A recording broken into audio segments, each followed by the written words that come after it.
Is your Corgi digging all the time and you've got no idea what to do about it? Well, don't worry, we have the video for you. Welcome back to the Fenrir Corgi Show. My name's Joe and I'm a certified canine leader here at FenrirCanineLeaders.com.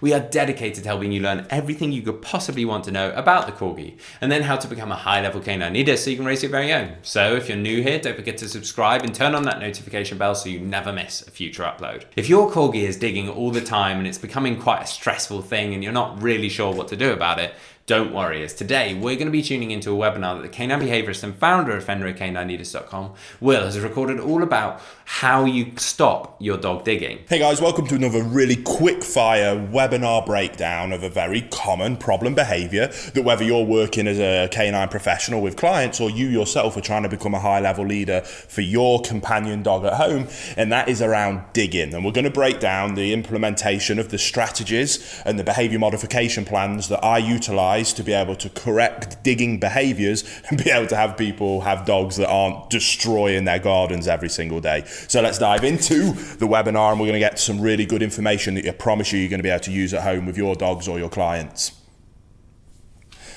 Now, as is always the case with any problem behaviours that we may have with our dogs, we need to not only just to put a plaster on the problem, but we need to get to the root cause of the issue. And with digging, we need to look at what is it that's causing digging. Now, we have to have a little bit of empathy for dogs because digging is a very normal behaviour that dogs will display. Now, obviously, as a good leader, we need to be able to teach them when that is appropriate and when it isn't. And usually in your garden, that isn't appropriate. If we go out for a lovely walk in the woods and you want to dig a hole, cool. If we go to the beach, you want to do some digging, okay, cool. But if I tell you we're not doing that in the home or in the garden, then you need to listen to me because I am the leader, I am in charge, and I set the rules, boundaries, and expectations in this family environment. So that's what we need to be able to get to with our dogs. Now, when it comes to digging, a lot of the time that digging is a result of too much pent-up frustration in terms of physical energy and mental stimulation. And they haven't got a productive outlet for both of those things. So the first thing we always start off with a vast majority of behavior problems, not just digging, but we can always achieve higher levels of success simply by putting in more exercise, more mental stimulation. Exercise is obvious. We can go out and play frisbee, we can go out and play fetch, we can go for a walk, we can do some running, we can teach a dog to run alongside a bike. The options are truly endless. When it comes to exercising our dogs physically, mental stimulation can require a little bit more creativity, but there's tons of different puzzles out there. You can get frozen Kongs, any kind of obedience work, agility, getting your dog into doing just any kind of work with you is fantastic, especially for working breeds. So we're going to add in more mental stimulation, more physical exercise, and you will be shocked at the amount of times that alone will address the problem of digging, because the root cause, rather than sticking a plaster on it, the root cause was simply that they're bored and frustrated. So let's start there. If that doesn't work, you've done that and you're still seeing these problems, then we get to move on to the more behavior modification, the fancy stuff that people like to hear when it comes to kind of these intervention strategies. So then when it comes to digging is a funny one in the canine behaviour world. It's not something that can be addressed as easy as, say, reactivity or excessive barking, because first of all, there's a few different things that come up with problems. Supervision, being able to ensure that we're watching the dog. To be able to correct the behaviour, we need to be able to implement fantastic timing. So the strategies we use are going to be a little bit different when it comes to digging. But regardless of the strategy that we use for any behaviour problem, we absolutely first, again, must address the relationship that the dog has with its owner. Now, whether that's the dog with you as an owner and you're trying to become a higher level owner, or maybe you're watching this because you're thinking about taking first steps into maybe doing this for a living. You cannot come in and simply say, this is what you should do, see you later. Or watch me do it, I'm going to do it. Oh, awesome, that worked. Do what I did, see you later. That worked because you were able to come in and establish a good relationship with the dog very quickly through your higher levels of leadership skills. The owner then watches that, tries to replicate it without that level of relationship, and things just fall apart. That's no use to anybody. We have to be able to teach the owner how to become a high level canine leader, restructure that relationship so that the dog sees them as the leader, and we'll look to them for guidance and direction. When we get to that point, then implementing the modification programs, correction-based programs, positive reinforcement-based programs, that becomes so much easier, because when you have that relationship, asking a dog what you do want from it is much easier, and asking your dog to stop doing something is then also much easier. So we must address that. At Fenrir, we use our bootcamp process. There'll be a link to the online version of that down in the description box below if you want to go and check that out. But that bootcamp process is very specifically, I designed it to not only be the 1 month process of being able to really put in those rules, boundaries and expectations to restructure that relationship, but inherently it then also teaches the owner how to be a high level canine leader. It teaches them the theory and the understanding required for them to be a high level canine leader. So not only do they come out of the other end with the desired outcome of that restructured relationship, but on top of that, they have learnt to become a high level leader that can then address any future problems, which then means they don't need me again as a canine behaviourist, which is the ultimate goal of any canine behaviourist. It isn't to put a plaster on things, it's to help the owners not need us again. If you can do that, then I promise you'll have a lot of success in this industry. Hey guys, a really quick message, and I just wanted to let you know, because we get a lot of questions about you wanting to see more videos of me and the team training dogs, real life sessions, our consultation work, puppy training through to behaviour modification, and we have a whole dedicated channel for that called Fenrir Canine Training. There'll be a link in the description box below, and if you want to come and follow our journey of working hands-on with dogs and watching live sessions of how we go from teaching basic stuff with puppies all the way through to extreme behaviour modification, that's over on the Fenrir Canine Training channel. I'm sure you'll love it, and I can't wait to see you over there as well. So what we need to do is be able to help them restructure that relationship. Again, we use our canine bootcamp to be able to do that. Once we've got through that process, like exercise, you will be surprised that simply going through that process will address. So if exercise might address 60% of cases, restructuring the relationship might address another 30% of cases. So just simply going through, and by the way, we put a lot of exercise structure into the bootcamp for that reason. Again, not only to restructure the relationship, not only to help our owners become high level canine leaders, but also to give them an opportunity to put a lot more exercise in, because again, we know that through thousands of cases that 95% of these cases will be addressed simply by doing that, which then leaves us this last little bit, which is where we then might need to get a little bit more creative in terms of an actual structured behavior modification program. Now, this is usually where I jump into correcting the behavior, but when it comes to digging, I want you to take more of a process of managing and correcting the behavior. Part of being a good leader is about setting our dogs up for success, not setting them up to fail. So if this behavior is happening when you go out and you leave your dog with free access to the garden, stop leaving them with free access to the garden.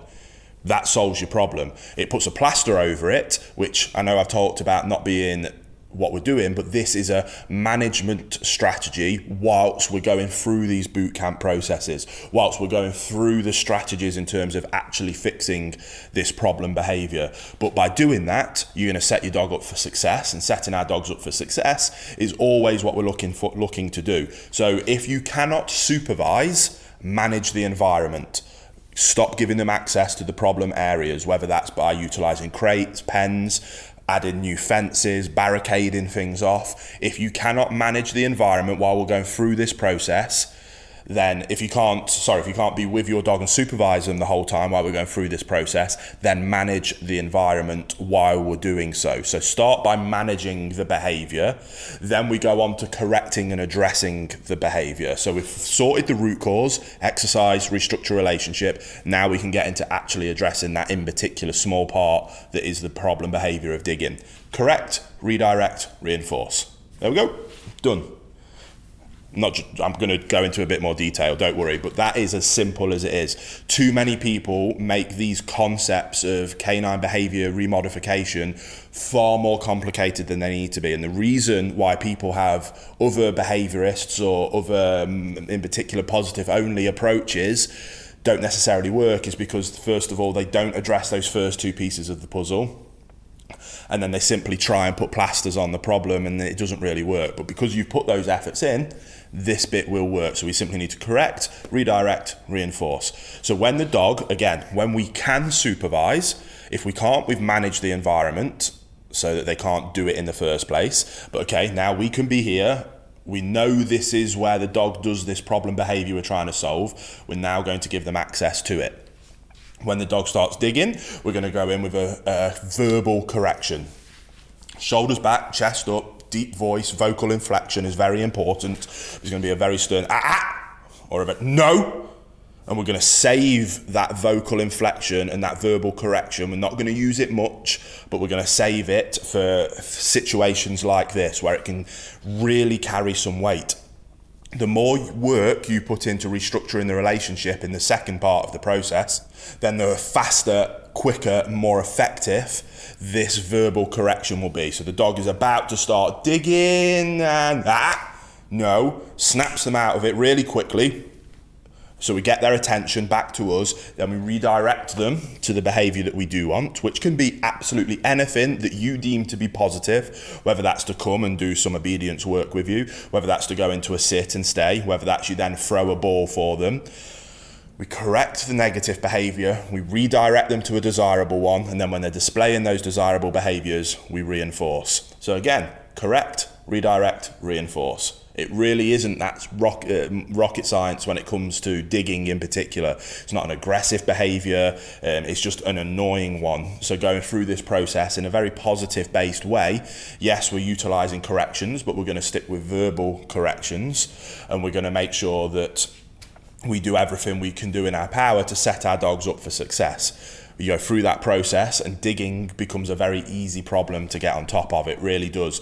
The problem is people want you to come in and in a 30-minute consultation with no effort on the owner's part be able to address the situation, and that simply won't work. It doesn't work, and anybody saying that something like that does work is wrong. And they're probably trying to sell you something that doesn't work. Yes, we suggest you going through our bootcamp process, but that's simply a structure that we've put in place to help you achieve the hard part of the restructuring the relationship as easily and efficiently as possible with high levels of success. Add more exercise in, add more mental stimulation in, become a high-level canine leader and restructure your relationship with your dog, then be able to communicate with your dog what you don't want through correction, what you do want through redirection and reinforcement.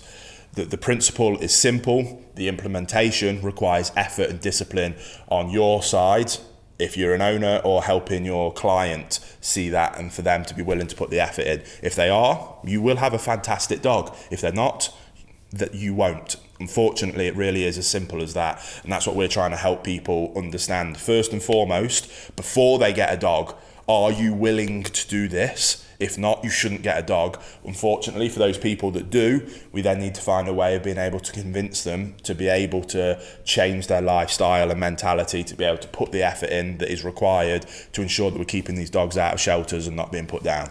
So go through that process, and I promise you'll have a lot of success with digging.